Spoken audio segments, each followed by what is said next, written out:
Y'all join palms and repeat after me. I take refuge in the Buddha. I take refuge in the Buddha. I take refuge in the Dharma. I take refuge in the Dharma. I take refuge in the Sangha. I take refuge in the Sangha. Keeping the palms joined.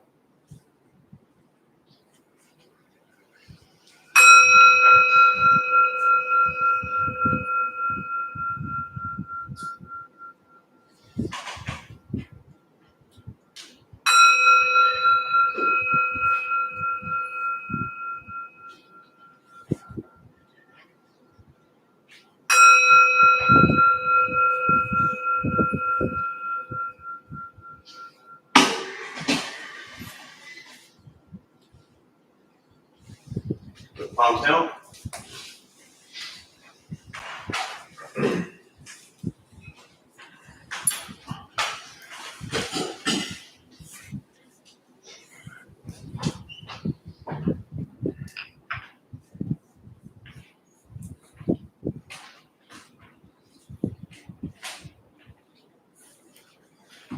So good morning, everybody. Good to see you all here. Thanks for following the rules with our seating policies. We appreciate it. It's a funny thing. I always, we grab the chairs up front. Yeah, thanks. It's a funny thing.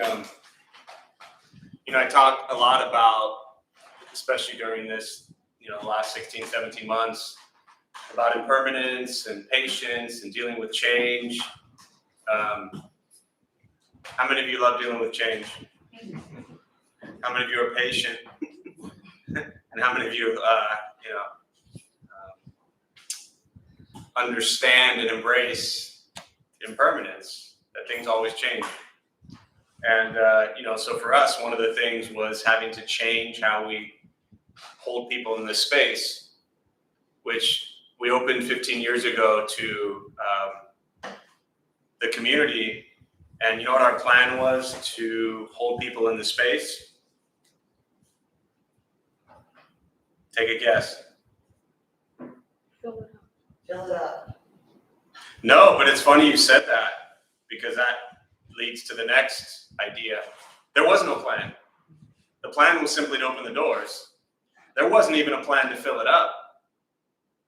So the entire body of the Buddhist teachings is based on going through your day without any expectations. There's a chair right here with your name on it. There you go. Thank you. Either one of these chairs. Chair there. Perfect. Thank you. The body of the Buddhist teachings is really helping us understand that can we go through our day without any expectation. So when we started the Dharma Bum Temple, we didn't have any expectations. There was no hours and hours of planning. There was actually zero planning. I'm not even joking. Like, for those of you who've watched over the last handful of years, we don't have meetings. We don't plan stuff. We just show up with the intention of practicing and sharing meditation and Buddhist teachings. That's all. That's the intention. And that's really difficult for a lot of people to understand, because so much of our lives are geared around some end goal or end result. I mean, ask yourself, even coming here today, people come here with an expectation, right? When you go to eat, what are your expectations? Food will taste good. The food will taste good. What else? Satisfied? To get full? I mean, how many of you go to eat expecting to leave hungry?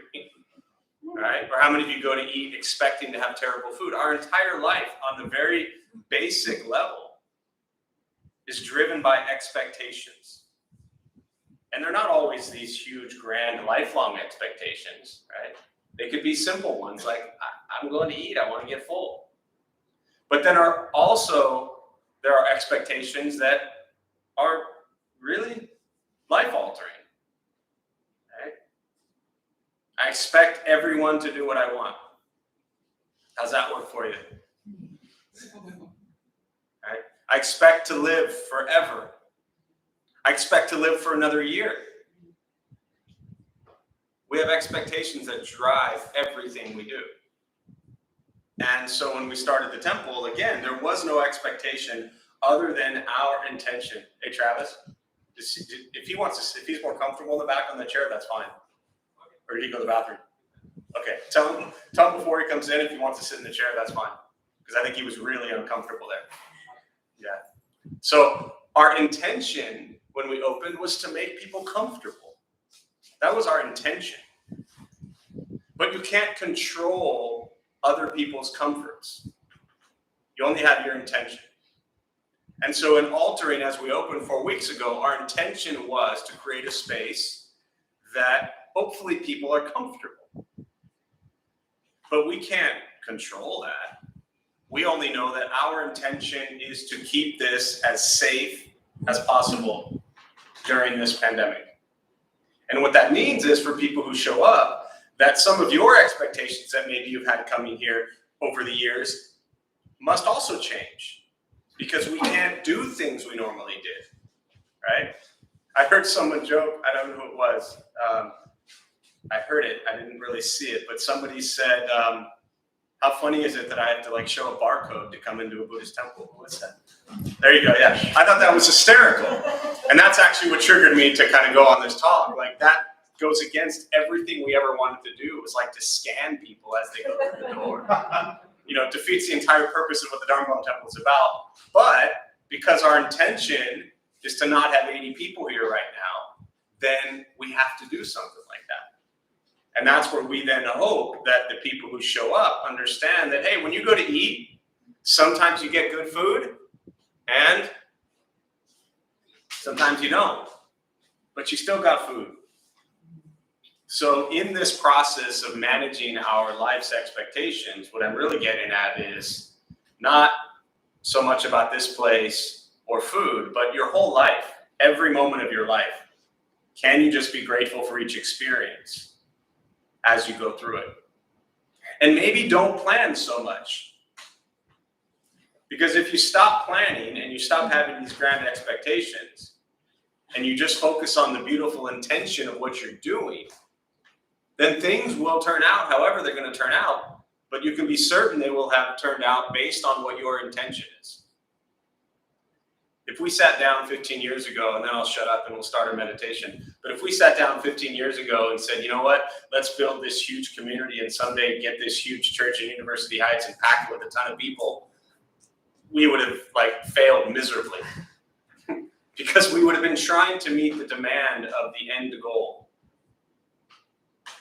And so look at your life and see where you're struggling with that.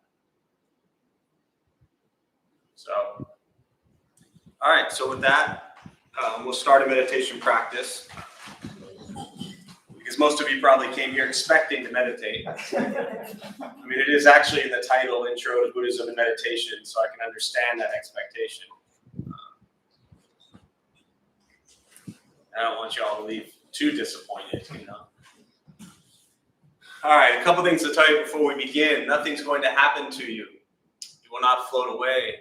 You will not have any mystical, magical experiences. The mind that races all day long is not going to shut off. Don't judge your practice, meaning don't ask yourself, is this working or not working? Am I doing it right or wrong? We're just going to sit, we're going to breathe. You'll hear sounds inside, sounds outside. This is life. Life is filled with chaos. The practice of meditation is learning to get quiet and still within all of the chaos. Okay, don't expect anything, especially if you're new. If you're sitting there waiting for some grand aha moments or deep realizations, you'll be pretty disappointed. Posture, if you are on a cushion, often it helps sliding to the front third, pushing the stomach forward. Allows the back to straighten, shoulders are relaxed. Hands can be on the knees or in the lap, whatever's comfortable. Same thing if you're in a chair or a bench. Also just trying to sit up straight, relaxing the shoulders. I will guide us as we begin, and we'll settle into a little bit of silence.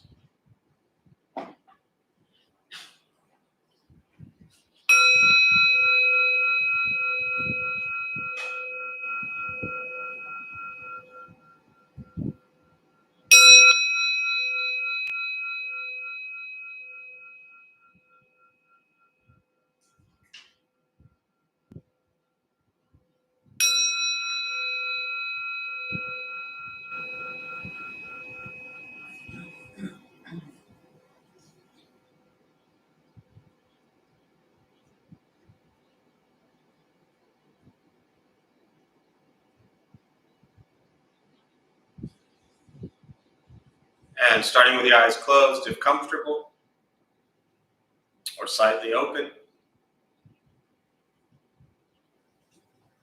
Mouth open or closed. Start with taking 3 deep breaths, slowly.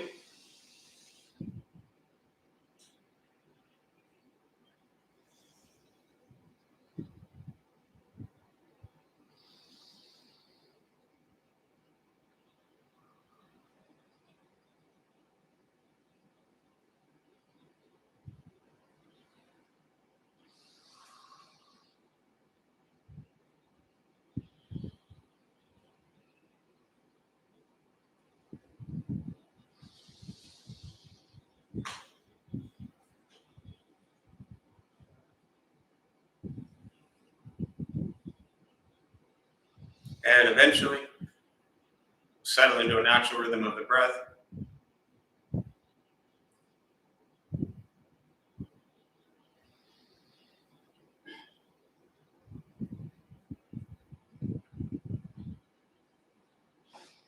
Noticing the mind as it wanders, jumping from thought to thought.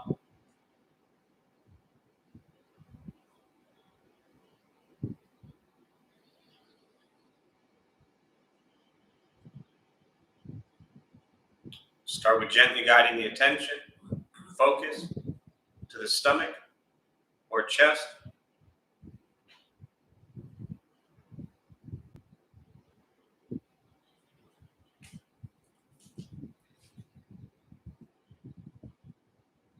Breathing in, feel them rise.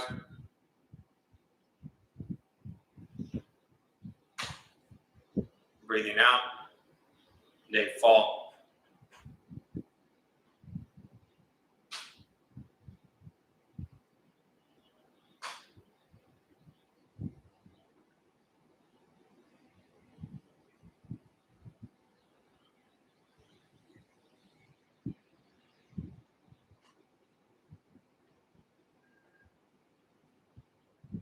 Simply continue this practice, observing sensation of breath.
And as the mind wanders,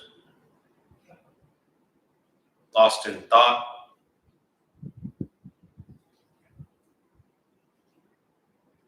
release that thought. Return attention, focus to the breath.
Where's your mind?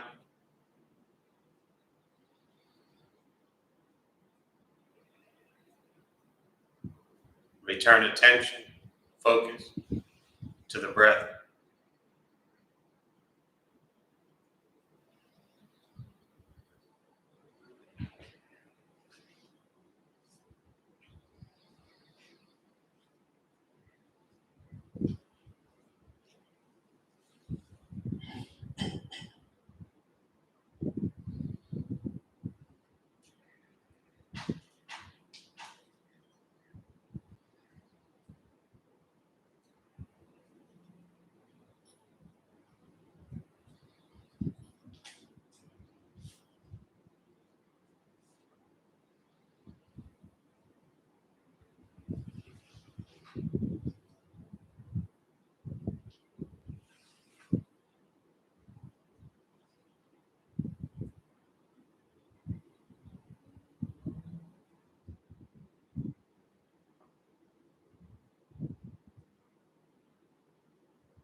Letting go of expectations.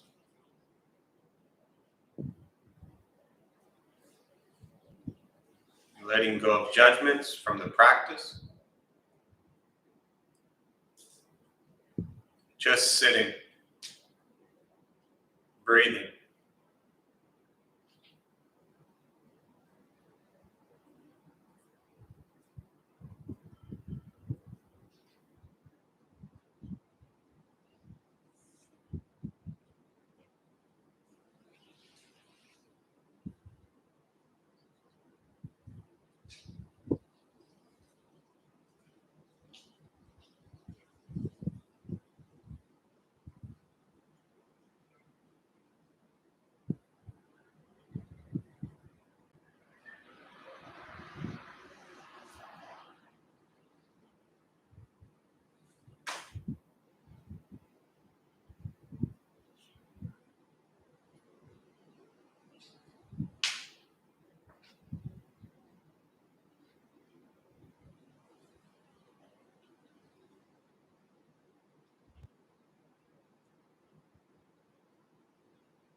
Keeping the mind alert.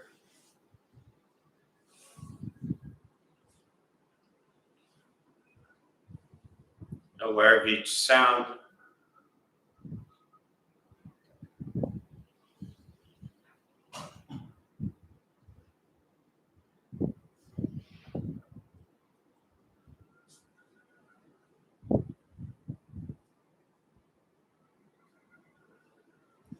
Each thought.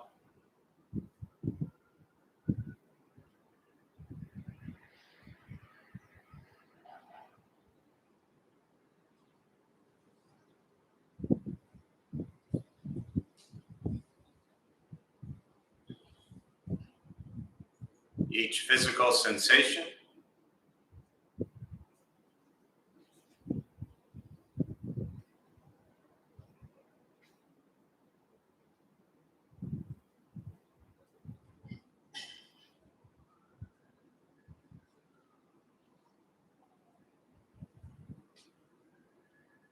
yet concerned with nothing but sitting,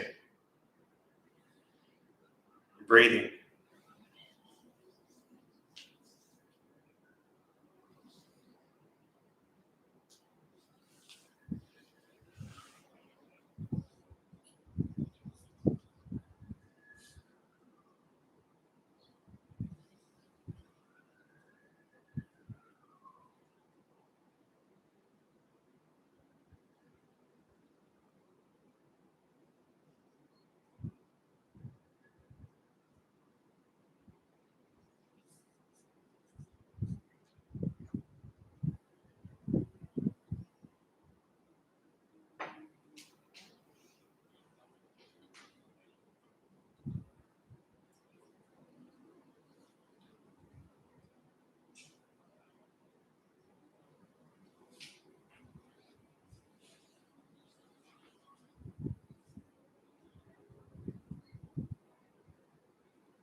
Learning to be comfortable in stillness,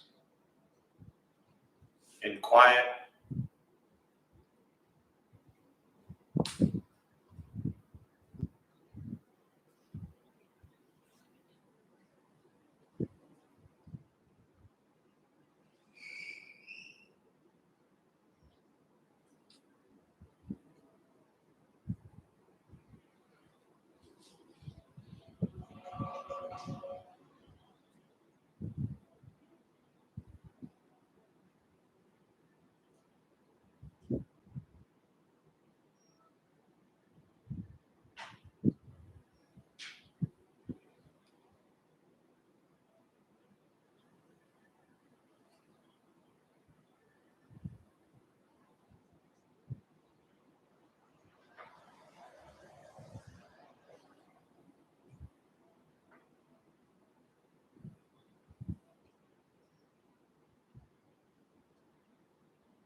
and with the body still, rested,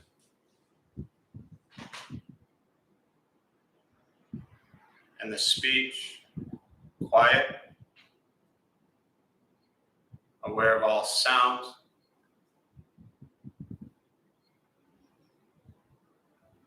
and the mind learning to settle.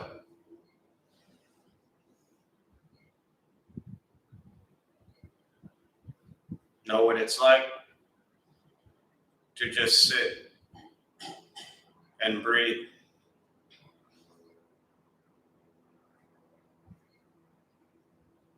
Knowing with each breath, there's nothing else to do.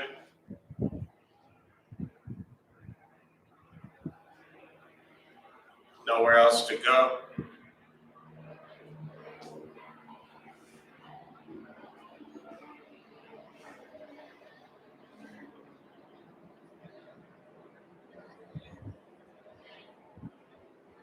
And no one else to be.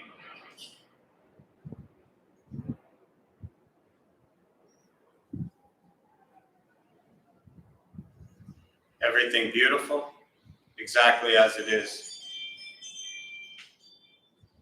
Sitting, breathing.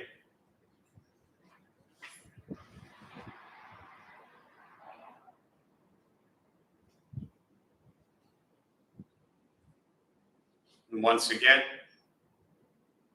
taking 3 deep breaths, slowly.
And as you slowly open the eyes,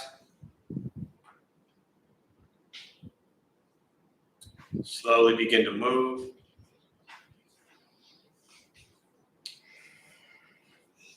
And most important, the practice of meditation is to recognize how you feel now, immediately after. Compare this to how you typically feel throughout your day. Recognize the difference, if there is one. Ask yourselves how you prefer to feel every day for the rest of your life. And realize however you feel now, if it's quiet, calm, and still, or a busy mind, racing mind, whatever you're sitting with at this moment, has nothing to do with anything I said. It's nothing to do with how we sit and hold the hands or cross the legs.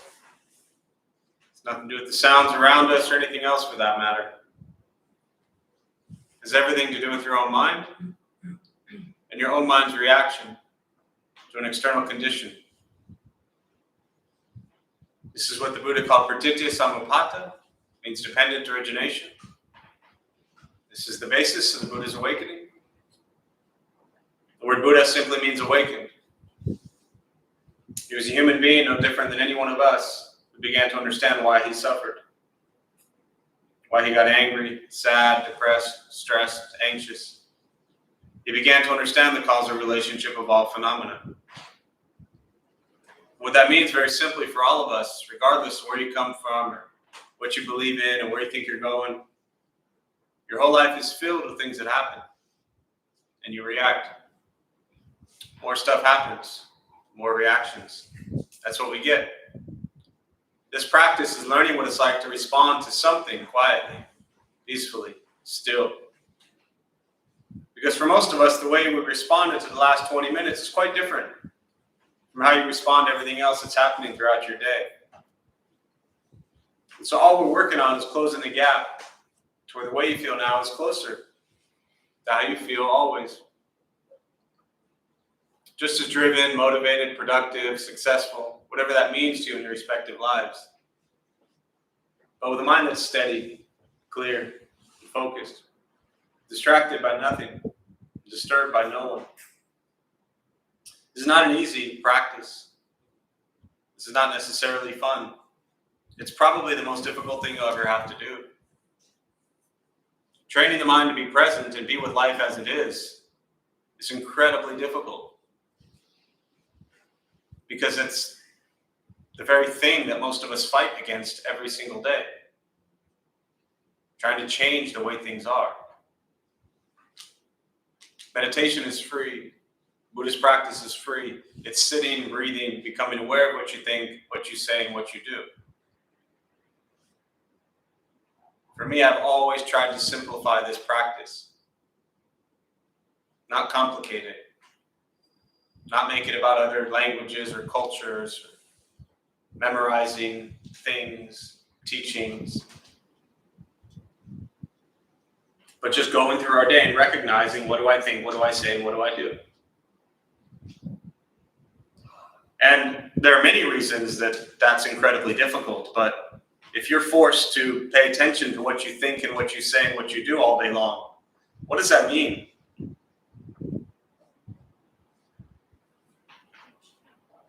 It means you have to pay attention to the one person that is the cause of all of your misery and your happiness.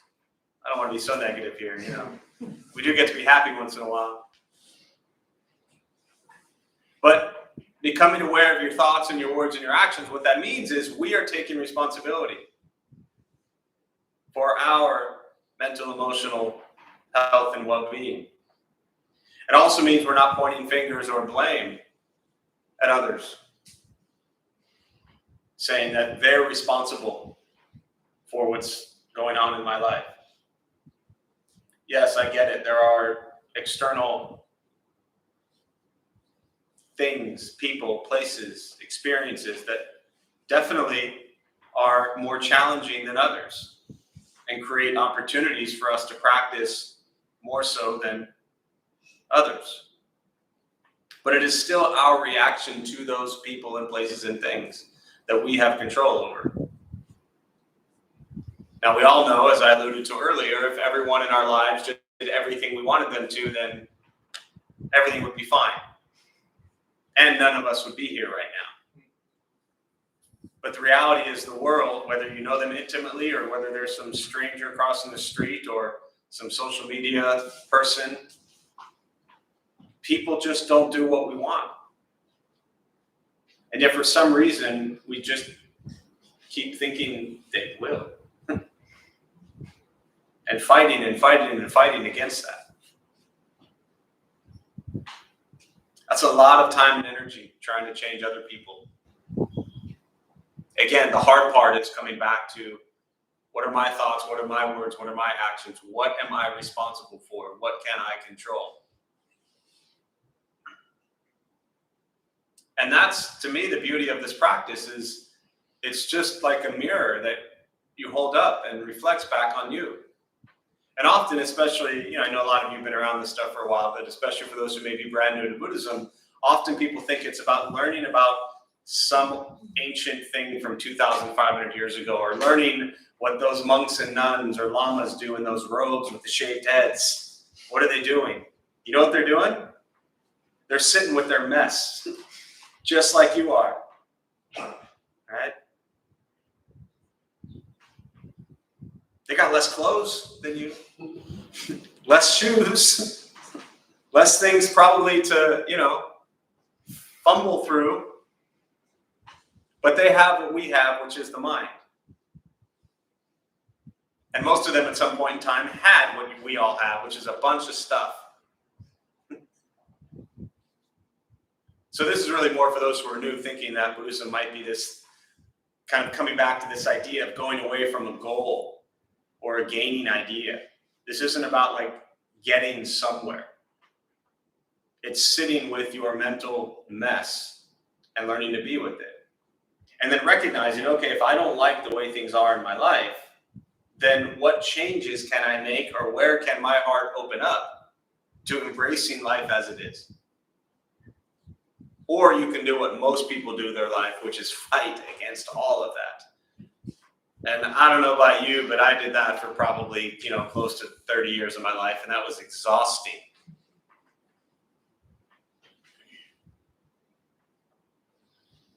Especially if you're good at it, because then it's just you just don't stop.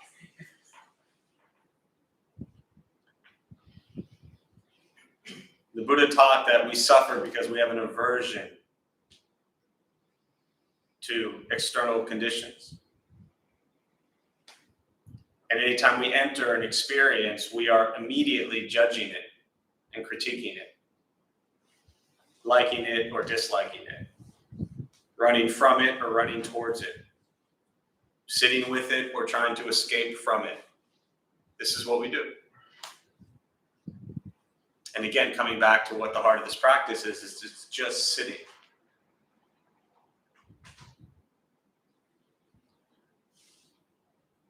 So, with that, I'll pause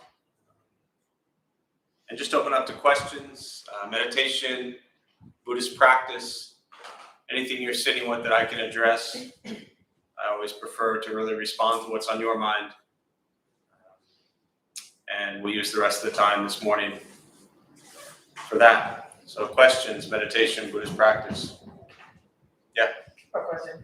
Yeah. I get exactly, well, I don't get exactly, but I get kind of what you're saying about You hear it. And not having the expectations. Could you talk about how right diligence and right intention might sort of play into that idea? Sure. So the question was, he said, tell me your name again. Michael? Michael said how he gets what I'm talking about, right? And that's why I said you hear it, right? Hear it. So I'm going to talk about that for a minute.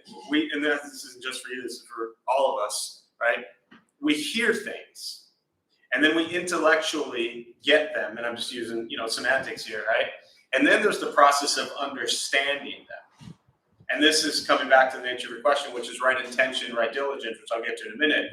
But first, I want to talk about how we hear these teachings, right? My master early on, he talked a lot about how to practice Buddhism. And one of the things I learned early on, and this is going back to 2003 for me, was that I was pretty stubborn. Can you relate to that? I wanted to pick on somebody else if you couldn't, but since you can, we'll stay with Michael. So I was pretty stubborn. And anytime I heard teachings, you know what I automatically did? I argued against them. No, that kindness stuff, that's a bunch of crap. I don't want to be nice to people. I just want to be happy. I want to be happy without having to be nice to people. There's a lot of laughter in this room at that statement. A lot more than I would have wanted to hear, right? But so we hear these teachings, whatever they are, not just Buddhism, everything. And okay, I get it. Someone will say, you're talking to someone, they're like, yeah, but, and what that really means is, yes, shut up, but now let me tell you what I think about it. All right? You ever do that? Yes. All right. So we hear things, we say we get it intellectually, but there is actually no integration of that into our life yet. And so how to practice Buddhism, for me, what I would talk was at some point in time. Now, obviously, if I'm telling you, Michael, hey, go jump off a cliff, I talked a little bit about this last week, right? Then you should probably say, nah, I'm not going to do that, right? And then you would never come back here again. But when you learn these teachings, whether it's here or anywhere, at some point in time, it's really helpful to just drop our guard a little bit and say, maybe I should actually try some of these things. Not just hear it, not just turn it into a philosophy, not just talk about it with our friends on the drive home or whatever, but actually do these things. Because if we keep the same mind of stubbornness and, problems with authority and resisting other people potentially, no, I'm not talking about me, I'm just saying in general, resisting the possibility that other people might know more than you. If we resist all of those things, none of this stuff is going to change your life. Because what you're then doing is you're taking the same attitude, personality, arrogance, ego, conceit, stubbornness. I'm talking about me, not you. All right. Thank you for acknowledging you as well. For the record, he pointed to himself. All right. So that's what we're doing. We can't take that same attitude and approach Buddhist teachings because we will be dead before we actually try some of this stuff. So the practice first is to say, you know what? I'm going to try the rest of today to become aware. What am I thinking? What am I saying? What am I doing? And how much am I judging everything I'm hearing? Because it's happening all day long. It's happening right now. People are sitting there thinking, do I like what he's saying? Do I not like what he's saying? Do I agree with what he's saying? Do I disagree with what he's saying? It's just what we do. But if we do that with the Dharma, with these teachings, we're never going to start practicing it. So at some point in time, we kind of surrender and say, you know what? Whatever I've been doing my whole life is not working. Because I'm a miserable, depressed mess. So I'm going to take all of my crazy ego and set it aside for a minute. Shut up and try to listen to something else. Hear it, get it, listen, understand it, to stand under it, to hold it. Understand, stand under. To stand under it, hold it, and then we get to right intention and right diligence, which is what your question is about. We can't have right intention if we're doing all those things I just rambled on for 5 minutes. Because then your intention is only focused on one person only. So my intention is to do all these things I'm talking about as long as it works for me. As long as it benefits me. You can't have that approach. Our motto for our cult, we started the nation's only Buddhist fraternity in San Diego State 6 years ago. Go ahead. The whole idea is crazy, right? It's almost as crazy as starting. It's actually crazier than starting this place, right? But their motto is for the benefit of others. So think about everything I rambled on and recognize I'm going to do all of these things because it's going to benefit other people. Are there people in your life that you drive crazy sometimes? Yes. Huh? Yes, there are. Yes, there are, as there are for all of us. So the first intention has to be, I'm going to understand these teachings and do them because my intention is to make less people crazy. Start there. After all that, like all the fancy Buddhist words and phrases and stories and teachings, they don't do anything if we can't start with understanding that our intention must be for the benefit of others. And in that process, of course, we're benefiting ourselves. Again, for those who are new, it doesn't mean that you don't matter. It doesn't mean that other people are more important than you. But recognizing that you might be making a lot of other people around you miserable. Just possibly. So we do this with that intention. And then from that, if you ask about diligence, the right effort really is just, anyone have things in their life that they do that maybe aren't so healthy for them? How good are you at doing that? A lot, right? So we don't lack diligence, right? I mean, we put a great effort at watching Netflix for like 10 hours straight. You know, we are really diligent and work really hard at doing things. And not that Netflix is unhealthy, but just my example, right? We're really good at doing things really, with great intention and effort that are not necessarily the best things for us. But things that are good for us, that benefit others, we quit on those pretty quickly. This requires us to look at ourselves. And the Buddha said we suffer because of ourself, our identities through self. This idea that you think you are most important.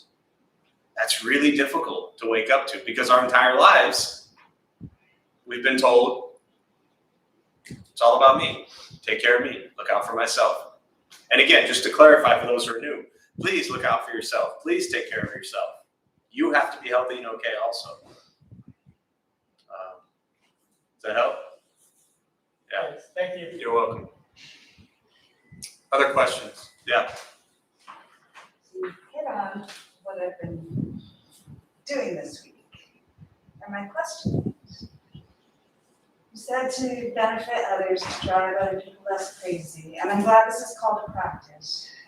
And coming here helps me like, what is all this breathing for? What does it matter to watch my breath? Because when stuff is going really bad, actually that's a good technique to not do anything and breathe.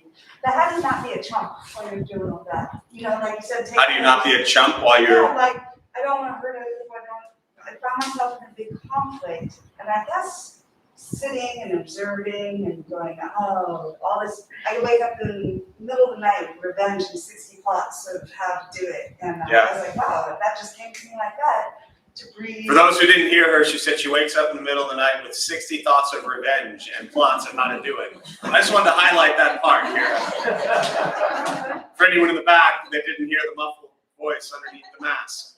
Which for years, No, I'm going to stop right there. That's enough. All right.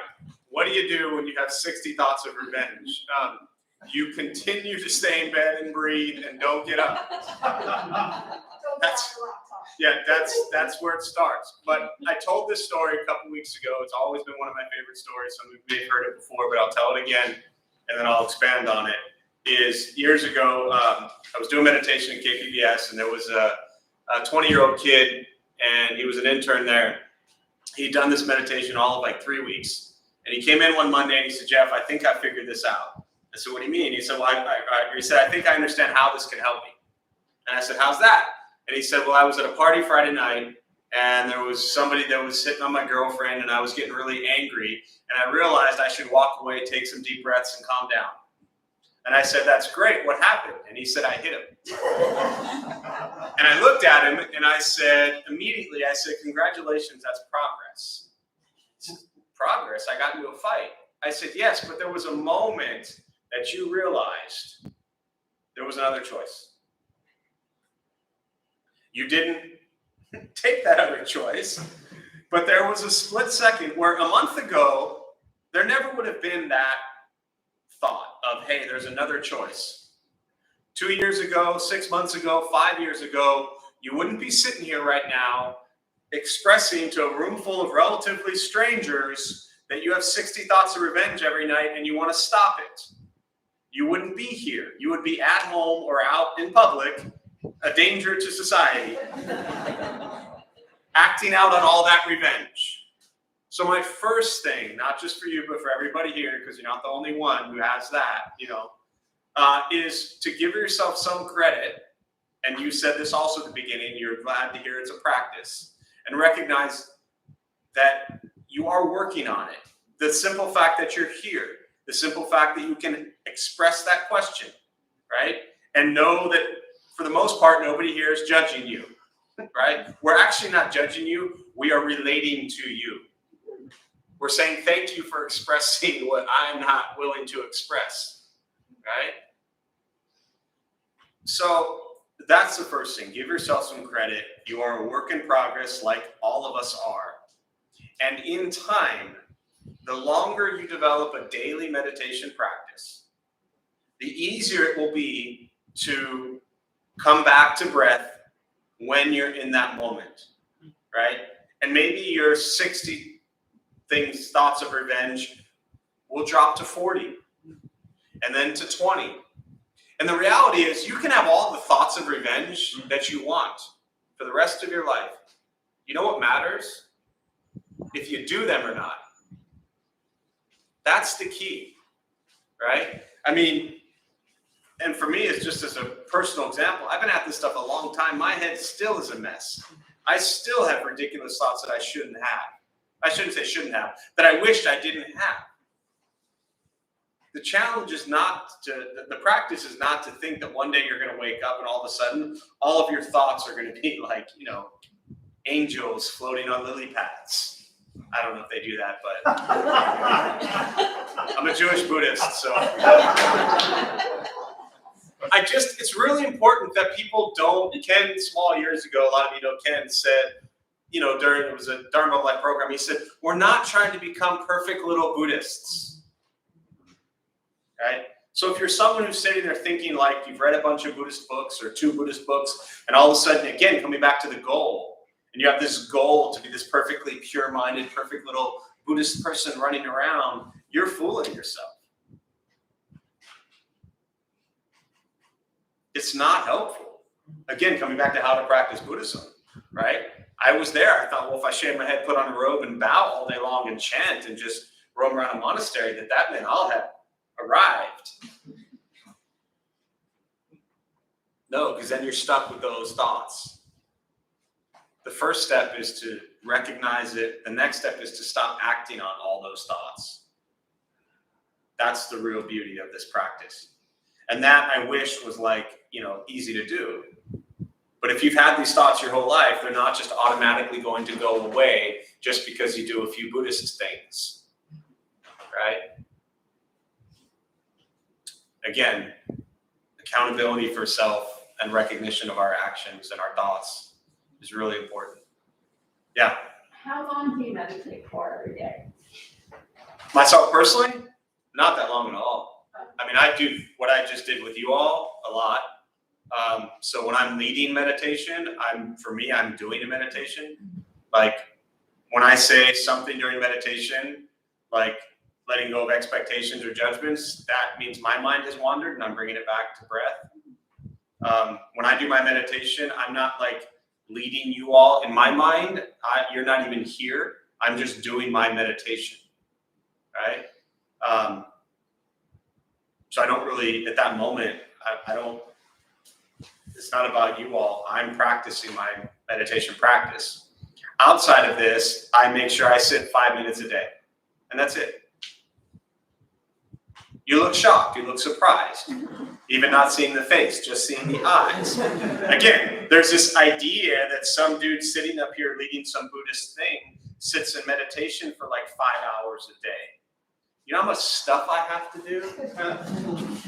I don't have time to sit in meditation for 5 hours a day. I'll carve out 5 minutes a day for myself because that's what I share. I've been preaching for 15 years to sit for 5 minutes a day in meditation. So if I'm going to do that, if I'm going to say that, then that's what I'm going to do. Now, if I sit longer, if you sit longer, there's nothing wrong with that. But again, meditation is not escaping from the world. Meditation is your life. The Buddha taught very clearly, sitting, standing, walking, lying down, it is all a meditation practice. All meditation is a concentration and focus on the present moment. So if I'm sitting there working on 3 hours of spreadsheets for the temple, then I'm going to do nothing but concentrate and focus for 3 hours on that. That's my practice. But we make the mistake thinking, well, you need to go meditate and calm down your mess so you can then go do something. You're doing something is your mess. That's your mind in that moment. So we don't meditate, again, for everybody, we don't meditate to like work up to, I've heard this for years. I'm up to 40 minutes a day. Well, great, because on minute 42, you're pissed off and yelling at the person that just cut you off. So we're not meditating to sit longer. We're not meditating to get better at it. We're doing the practice of learning to stay present. So when you go into your life, things just don't bother you. Does that make sense? Yeah. And again, for me, it's one of the biggest, what's the word? I don't want to call it frustration, but that kind of gives you an idea of how I feel with the way meditation is taught in the West, as if it's like, I love the fact that there are apps out there for people to meditate because it'll get you to meditate. But the fact that there are apps with these timers and you can like increase, the moment you sit down, you have now made your meditation practice into a goal. Meditation is not a goal. It's present time awareness. Don't try not to think of these things as I've done my 20 minutes. Tomorrow I'm going to do 22 and then I'm going to 24. You're only here for an hour a week or twice a week or whatever your routine is if you're someone who comes here regularly. I'm not concerned with what you do the hour you're here. Because so far, for the most part, nobody in here for the last hour has caused any harm. I'm concerned with what you do the moment we walk out these doors. And that is really what it's about. So I'm glad you asked the question. And especially for those who are new, coming back to this gaining idea, this planning idea, the Heart Suture, if you've never read it, Google it, the Heart Suture, it's really brief. The entire body of the Buddhist teachings, the first teaching talks about life is filled with suffering. They said there's a cause of suffering. The third thing he says is the ending of suffering. And the fourth thing he says is the path, the Eightfold Path. And that's what you're asking about earlier, the views, thoughts, speech, action, livelihood, effort, mindfulness, concentration. The Heart Suture said there is no suffering, there's no cause of suffering, there's no cessation of suffering, and there is no path. Meaning, if your whole life is focused on fulfilling some goal that's like 30 years down the road, you're missing what's absolutely present in front of you. That's where we put our intention and right effort and right diligence. The rest will take care of itself. So, and the last thing I'll say before we close is this practice allows you to let go of the one thing that is causing so much of your suffering. Starts with C. What do you all like to do? Control. Who said control? Thank you. Control. No pointing fingers, right? So we like to control. And this practice, coming back to the meditation of learning to just sit, if we have it a goal, now we've made it a goal. We've made it a game. We've made it something we have to control, right? If you set that timer for 10 minutes and it's 7 minutes, you're like, I want to be done. But nope, I set it for 10. And for 3 minutes, you're sitting there just angry that you have to wait 3 more minutes. Because you got to go pee. Like, get up and go pee. So, yeah. All right, I'm going to close on that because that's enough rambling for today. So we'll join palms. May the benefit of this practice be shared with all beings in all directions. May all be at peace. May all be free from suffering. May any merit gained be transferred to the more than 4 million lives that have been lost during this pandemic, and to their family and friends who suffer deeply at this time. May they all be at peace. May we all be at peace and free from suffering.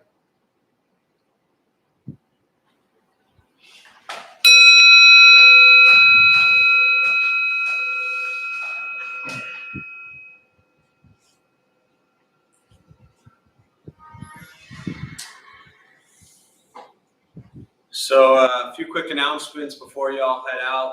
Thanks for being here. My name is Jeff. I'm a Dharma bum.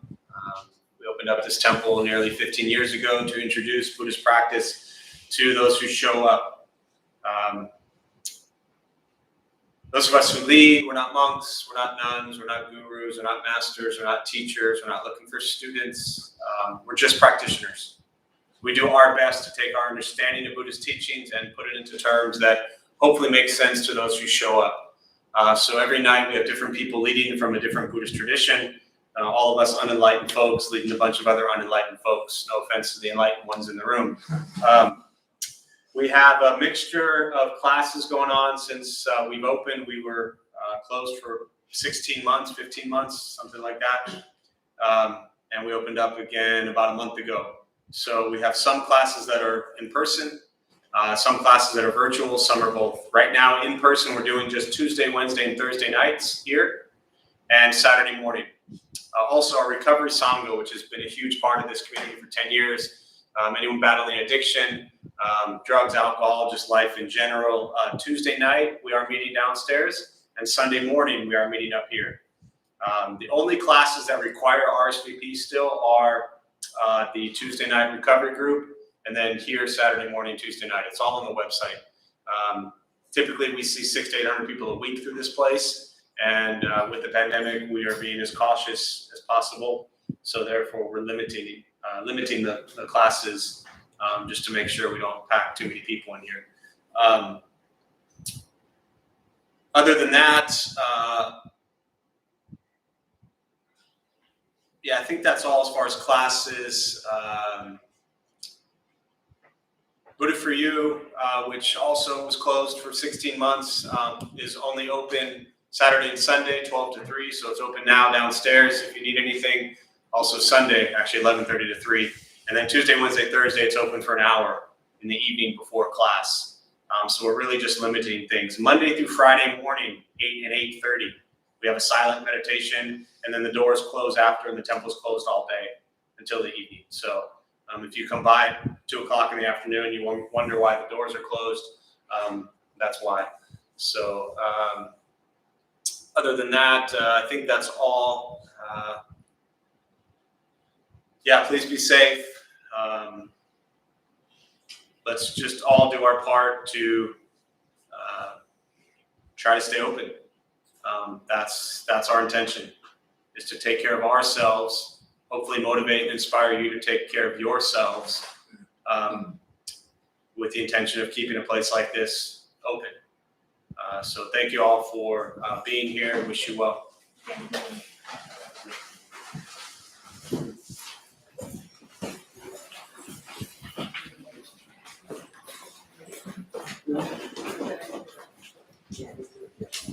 I know, yeah. I was being like careful. The jackhouse, all of them. The one I went to school on. I don't know, it's hard to. Hello, YouTube fans. Good to see you all. It's only 800,000 people on YouTube today. That's not bad.